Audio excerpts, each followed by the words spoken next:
Hello. So আজকে আমাদের M হচ্ছে এক্সক্রিশন চ্যাপ্টারে টপিক রেগুলেশন অফ কিডনি ফাংশনের রাসকে বোঝা, সাব টপিক রাসকে বোঝা। ওকে, সো নামটাই বলে দিচ্ছে রাস। রাস RAAS। আচ্ছা, রাসের ফুল ফর্ম কি? রাসের ফুল ফর্ম হচ্ছে রেনিন অ্যাঞ্জিওটেনসিন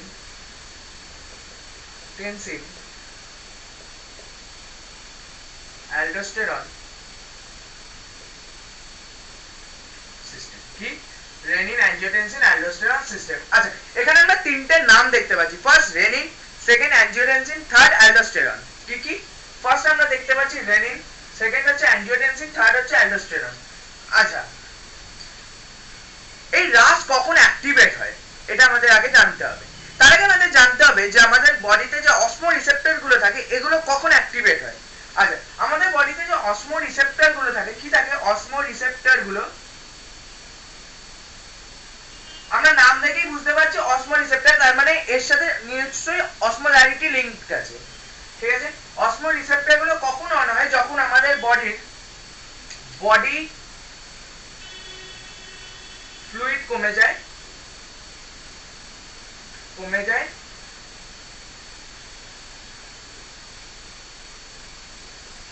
অসমোলারিটি কমে যায় আর আয়নিক কনসেন্ট্রেশন কমে যায়। কি কমে যায়? Ionic concentration.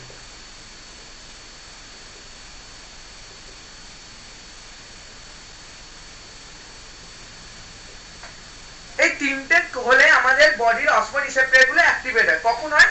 যখন আমাদের বডি ফ্লুইড কমে যায়, যখন আমাদের অসমোলারিটি কমে যায় বডির, আর যখন আমাদের আয়নিক কনসেন্ট্রেশন ফল করে যায় বডির। ওকে, ঠিক আছে। তাহলে আমাদের এই সিস্টেমটার মাধ্যমে, এই সিস্টেমটা RAS এর মাধ্যমে আমাদের এই তিনটেকে টার্গেট করতে হবে। এই তিনটেকে টার্গেট করলে তাহলে আমাদের অসমো রিসেপ্টরস গুলো অফ হয়ে যাবে এবং বডি আমাদের হোমিওস্ট্যাসিসে চলে আসবে। তাহলে আমরা কি বলতে পারি যে RAAS maintain the homeostasis of the ions and মানে আয়নস ফর এক্সাম্পল হচ্ছে Na+ আর বডি ভলিউম মানে ওয়াটার। তাহলে আমরা কি বলতে পারি যে রাস সিস্টেম বা রাস maintain the homeostasis of salt and water in our body. Okay, so তাহলে আমরা এখানে নেক্সট আমরা শুরু করি রেনিন অ্যাঞ্জিওটেনসিন অ্যালডোস্টেরন সিস্টেমটা। আচ্ছা, তাহলে আমাদের যখন বডিতে অসমো রিসেপ্টর অ্যাক্টিভেট হলো, কি হলো? অসমো রিসেপ্টর অ্যাক্টিভেট হলো, তখন আমাদের বডি এই অসমো রিসেপ্টর অ্যাক্টিভেশনের একটা মেসেজ পাঠালো। কাকে? JGA কে। আচ্ছা, এই JGA টা কি? JGA হচ্ছে জাক্সটাগ্লোমেরুলার অ্যাপারেটাস। কি? জাক্সটাগ্লোমেরুলার অ্যাপারেটাস।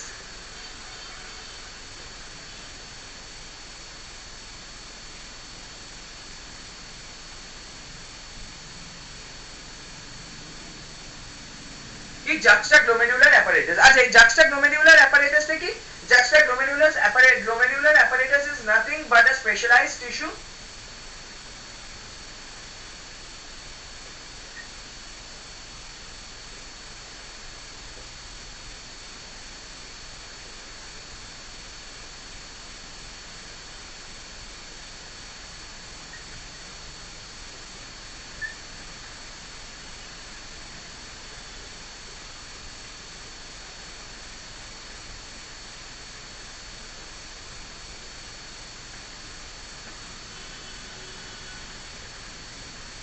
কি বলছে? Specialised tissue located between DCT and efferent arteriole, located between DCT and efferent arteriole। কি? efferent arteriole।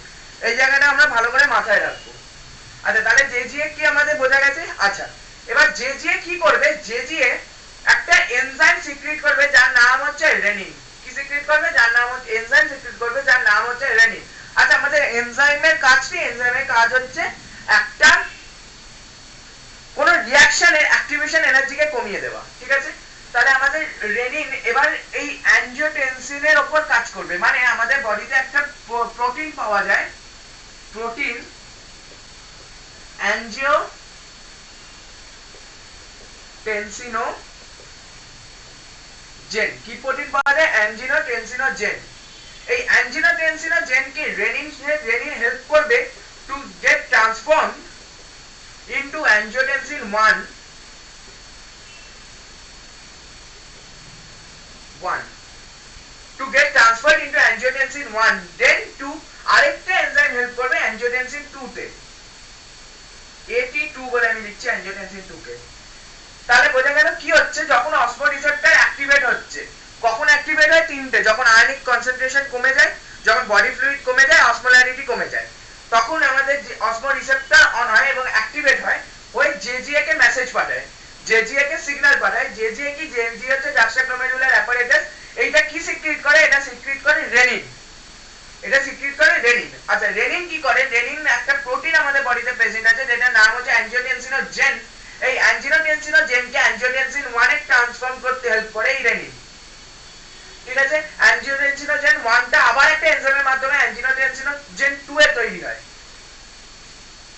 অ্যাঞ্জিওটেনসিন 2 এ কনভার্ট হয়। এবার এই অ্যাঞ্জিওটেনসিন 2 এর আমাদের তিনটে কাজ দেখতে পাবো, অ্যাঞ্জিওটেনসিন 2 এর আমরা তিনটে কাজ দেখতে পাবো। কি কি আমরা একটু দেখে নিই।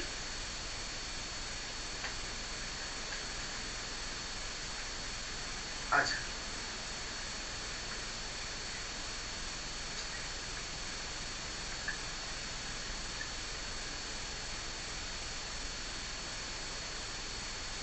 অ্যাঞ্জিওটেনসিন 2 এর আমরা তিনটে কাজ দেখতে পাবো। কি কি কাজ দেখতে পাবো? ফার্স্ট কাজ আমরা দেখতে পাবো যেটা হচ্ছে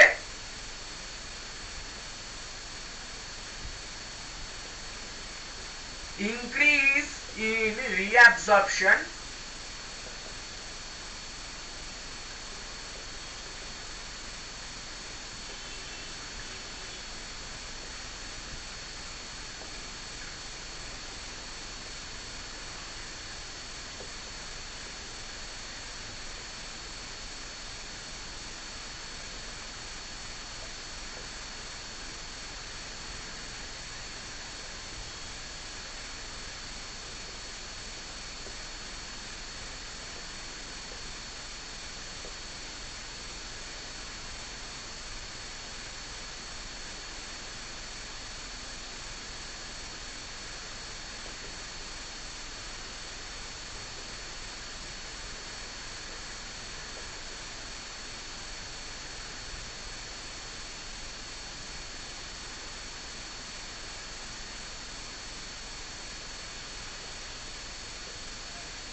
আচ্ছা কি বলছে অ্যাঞ্জিওটেনসিন 2 এর তিনটে কাজ হয়, তিনটে কাজ হয়। কি কি হয়? ফার্স্ট কাজ কি? ফার্স্ট কাজ হচ্ছে increase reabsorption, increase reabsorption of water from the lateral part of the nephron. lateral part of the nephron মানে হচ্ছে DCT and collecting duct, and CT বলে লিখে দিচ্ছি, যা CD বলে লিখে দিচ্ছি, collecting duct। ঠিক আছে, NCERT তে lateral part of the kidney দেওয়া আছে বা nephron। ঠিক আছে, তারপর সেকেন্ড কাজ কি? সেকেন্ড কাজ হচ্ছে stimulus adrenal cortex, stimulus adrenal cortex to secrete aldosterone. আচ্ছা এবার এই অ্যালডোস্টেরনের কাজ কি? ওই জন্য নাম হচ্ছে রেনিন অ্যাঞ্জিওটেনসিন অ্যালডোস্টেরন সিস্টেম। আচ্ছা এই অ্যালডোস্টেরনের কাজ হচ্ছে রিঅ্যাবজর্পশন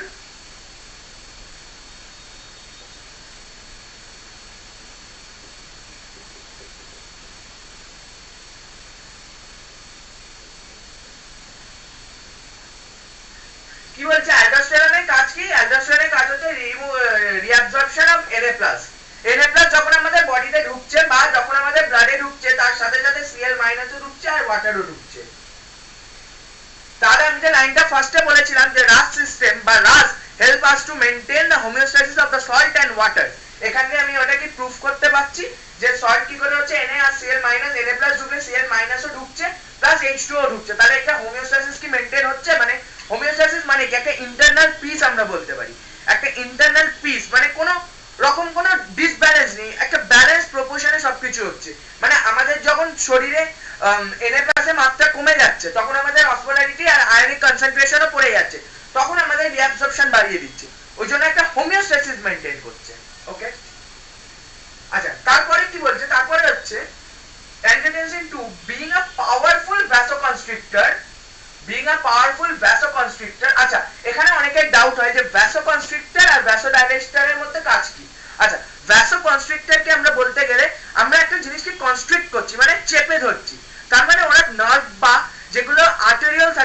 চেপে ধরবে, মানে জিনিসটাকে টাইট করে দেবে, বলতে গেলে টাইট করে দেবে। আর ভ্যাসোডাইলেটর মানে লুজ করে দেবে, ভ্যাসোডাইলেটর মানে কি লুজ করে দেবে। তাহলে ভ্যাসোকনস্ট্রিক্টর আর ভ্যাসোডাইলেটরের মধ্যে আমরা ডিফারেন্সটা বুঝতে পারলাম। আচ্ছা, বিং আ পাওয়ারফুল ভ্যাসোকনস্ট্রিক্টর, তাহলে এটা কি ভ্যাসোকনস্ট্রিক্টর মানে নার্ভগুলোকে টাইট করে দেবে। ভ্যাসোকনস্ট্রিক্টর করলে কি হবে, ব্লাড প্রেশার বেড়ে যাবে। নার্ভটা টাইট হলে তো আরো প্রেশারে আমাকে পুশ করতে হবে, বুঝে যাচ্ছে, নার্ভটা ন্যারো হয়ে গেছে, লিউমেনটা ন্যারো হয়ে গেছে, তাহলে আমাকে আরো প্রেশারে পুশ করতে হবে যে ব্লাডটাকে।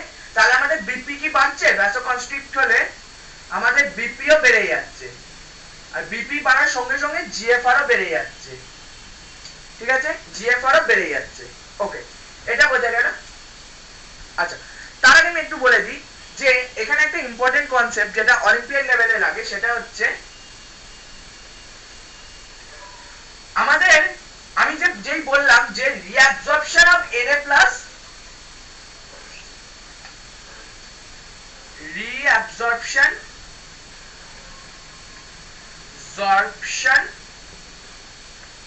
of Na plus, reabsorption of Na plus from the filtrate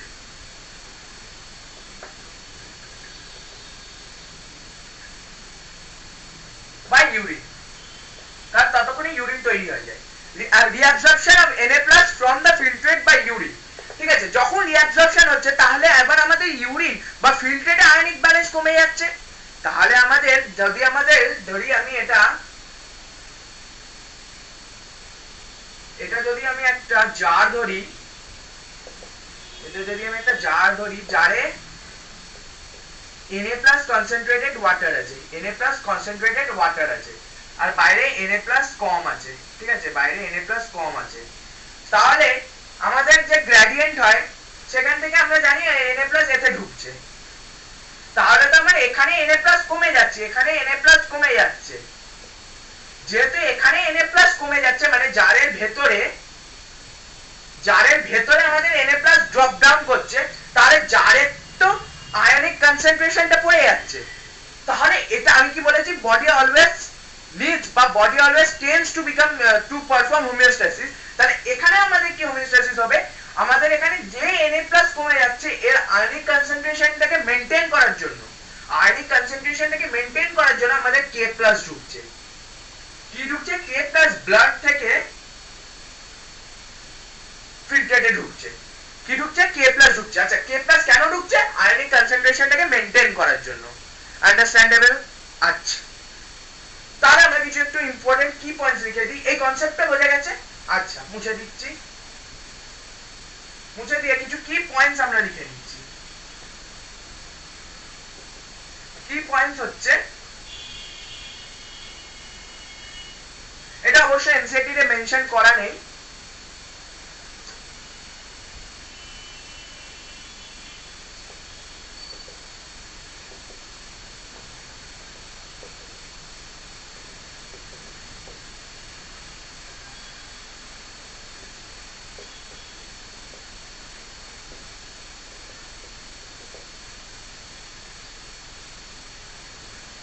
যদি এই রাস সিস্টেমটা রাস মেকানিজমটা খারাপ হয়ে যায়, কি হয়, এই রাস মেকানিজম ড্যামেজ হয়ে যায়, তাহলে কি হবে, তাহলে আমাদের হবে কি excessive loss of water and Na plus. কেন হচ্ছে আমি বলে দিয়েছি আগে, কারণ রাস রিঅ্যাবজর্পশনে হেল্প করে, আর রাসের জন্যই এই K প্লাস আমাদের বডির বাইরে যায়, মানে K প্লাস আমাদের বডি থেকে এক্সক্রিট আউট হয়। তাহলে এই রাস যদি ড্যামেজ হয়ে যায়, increase of K plus in our blood, in our body fluid are excessive loss of H2O and NH2. ঠিক আছে, এই জায়গাটা এইটুকু বোঝা গেছে, আন্ডারস্ট্যান্ডেবল? আচ্ছা, এবার আমি যতক্ষণ রাসটা বোঝালাম, ওর তো একটা মেকানিজম হওয়া দরকার যাতে জিনিসটা স্টপ হয়। যদি রাস এক্সেসিভ কাজ করে তাহলে তো আমাদের ওয়াটার পুরো টেনে নেবে, তাহলে তো আমাদের ইউরিনই বন্ধ হয়ে যাবে। বোঝার চেষ্টা করছি আমরা যে আমাদের যদি রাসটা যদি খুব এক্সেসিভ কাজ করে তাহলে তো আমাদের আয়নিক ব্যালেন্সে মানে কে প্লাসও বেরোতে থাকবে আর এন এ প্লাস ঢুকতেই থাকবে, রিঅ্যাবজর্ব হতেই থাকবে। এটাকে একটা ফিডব্যাক মেকানিজমের দ্বারা কন্ট্রোল করা হয়। কি দ্বারা? Feedback mechanism. Class 10 a living ওয়ার্ল্ডে পড়েছিলাম, আই গেস। লিভিং ওয়ার্ল্ড না, লাইফ প্রসেসে ফিডব্যাক মেকানিজমের দ্বারা মেনটেন করা হয়। এই ফিডব্যাক মেকানিজমটা কি? এই ফিডব্যাক মেকানিজম হচ্ছে যখন কোন জিনিস, এই ফিডব্যাক মেকানিজমকে আমরা একটা সুইচের মতো আমরা ধরতে পারি। This feedback mechanism can be considered as a switch. মানে যখন সুইচটা অন করছি জিনিসটা ভালো করে কাজ করছে। এবার সুইচটা মানে ফিউজের মতো বলতে পারি অনেকটা। সুইচ না, সুইচের থেকে আমরা ভালো বলতে পারি ফিউজের মতো। মানে কাজ করছে ফিউজ ঠিকই আছে, যদি এক্সেসিভ কাজ করে ফিউজ বাস্ট করে কাজটাকে বন্ধ করে দেয়। সেরকম আমরা ফিডব্যাক মেকানিজমটাকে ধরতে পারি। মানে আরএএস এর মানে রাস মেকানিজমের এটা হচ্ছে কন্ট্রোলার। মানে রাস কতটা কাজ করবে, কতক্ষণ ধরে কাজ করবে, এই ফিডব্যাক মেকানিজম কন্ট্রোল করবে। আচ্ছা, তাহলে এই ফিডব্যাক মেকানিজম রাস মেকানিজমের ক্ষেত্রে ফিডব্যাক মেকানিজম কে কন্ট্রোল করে? রাস মেকানিজমের ক্ষেত্রে এই ফিডব্যাক মেকানিজম কন্ট্রোল করে হচ্ছে এএনএফ, অ্যান্টি নিউরেটিক ফ্যাক্টর। আচ্ছা, এই অ্যান্টি নিউরেটিক ফ্যাক্টর কোথা থেকে রিলিজ হয়? এই অ্যান্টি নিউরেটিক ফ্যাক্টর রিলিজ হয় রাইট অ্যাট্রিয়াম থেকে। কোথা থেকে? রাইট অ্যাট্রিয়াম থেকে। আচ্ছা, এই অ্যান্টি নিউরেটিক ফ্যাক্টর তো আপনা তো রাইট অ্যাট্রিয়াম থেকে রিলিজ হবে না, একটা কোনো স্টিমুলাস চাই। আচ্ছা, এই স্টিমুলাসটা কি? আমি কি বলেছি, রাস সিস্টেম আমাদের বডি ফ্লুইড বাড়াতে হেল্প করে। ঠিক, আমাদের এই রাস সিস্টেম বডি ফ্লুইড বাড়াতে হেল্প করে। তাহলে যখন বডি ফ্লুইড বেড়ে যাচ্ছে, তাহলে আমাদের যদি আমরা আমাদের হার্টটাকে একটা বেলুন হিসাবে কনসিডার করি, আর বেলুনে আমরা ক্রমশ জল ভরতে থাকি, ক্রমশ আমরা যদি জল পুশ করতে থাকি, বেলুনটা আস্তে আস্তে ফুলে উঠবে। সেমনি হার্ট, যখন আমাদের বডি ফ্লুইড বেড়ে যায়, যখন আমাদের বডি ফ্লুইড বেড়ে যায়, রাইট অ্যাট্রিয়ামও ফুলতে থাকে, তখনই রাইট অ্যাট্রিয়াম এএনএফ সিক্রিট করে। কি করে? এএনএফ সিক্রিট করে। এবার এএনএফ কি করে? এএনএফ হচ্ছে ভ্যাসোডাইলেটর। কি? ভ্যাসোডাইলেটর। তাহলে আমি কি বলেছিলাম? ভ্যাসোকনস্ট্রিক্টরের কাজ হচ্ছে কনস্ট্রিক্ট করা, মানে টাইট করা। ভ্যাসোডাইলেটরের কাজ হচ্ছে লুজ করা। তাহলে ভ্যাসোডাইলেটর কি করবে? লুজ করে দেবে আর জিএফআর নরমাল স্টেটে চলে আসবে। মানে যে ভ্যাসোকনস্ট্রিক্টরতে জিএফআর তাড়াতাড়ি হচ্ছে, এই ভ্যাসোডাইলেটর জিএফআর থেকে নরমাল স্টেটে নিয়ে আসবে। আমি কি বলেছিলাম? সবসময় বডি হোমিওস্ট্যাসিস মেইনটেইন করতে চায়, ওই জন্য এই সিস্টেমটা তৈরি করা হয়েছে। জিএফআর ফল করবে বা অপটিমাম লেভেলে চলে আসবে। তাহলে আমরা এএনএফটাকে বুঝতে পারলাম। আচ্ছা, তাহলে এনসিআরটি লাইন কি বলছে? এনসিআরটি আমরা একটু লাইনটা দেখে নেব। আচ্ছা, এনসিআরটি ফার্স্ট লাইন থেকে আমরা একটু দেখে নেব। এনসিআরটি ফার্স্টে বলছে যে জেজিএ বা juxtaglomerular apparatus play a complex mechanism. কোথায় কমপ্লেক্স মেকানিজম প্লে করছে আমরা বুঝে নিয়েছি। আচ্ছা, এরপর বলছে ANF keeps a checks on RAS mechanism. ANF keeps a check on RAS mechanism. ANF keeps a check on RAS mechanism. এই ওয়ার্ডটার এই সেন্টেন্সটার মানে কি? যে ANF যে বোঝালাম যে রাসের ফিডব্যাক মেকানিজম হেল্প করতে সাহায্য করে।